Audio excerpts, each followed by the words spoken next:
ఓం నమ శివాయ.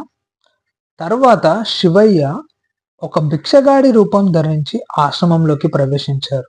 అక్కడున్న స్త్రీలు ఇతను మనం అడవిలో చూసిన వింత మనిషి అని ఆశ్చర్యపోయారు.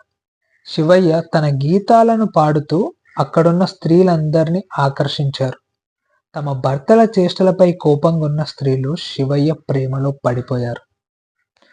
తర్వాత శివయ్య తనను తాను అనేక రూపాల్లో ప్రదర్శించి అక్కడున్న స్త్రీలందరికీ తోడుగా ఉన్నారు.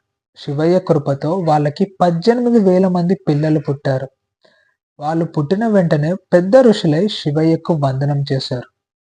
మీరు అడవిలోకి వెళ్ళి తపస్సు చేసుకోండి అని శివయ్య ఆదేశించారు. తరువాత విష్ణుమూర్తుల వారు ద్వారక వనంలో ఉన్న ఋషులందరినీ అడవిలో తప్పుదోవ పట్టించి తన లోకానికి వెళ్ళిపోయారు. మరుసటి రోజు ఆ ఋషులు ఆశ్రమానికి తిరిగి వచ్చిన తర్వాత జరిగిన విషయం తెలుసుకొని శివయ్యపై ప్రతీకారం తీర్చుకోవాలని అనుకున్నారు. ఓం నమ శివాయ.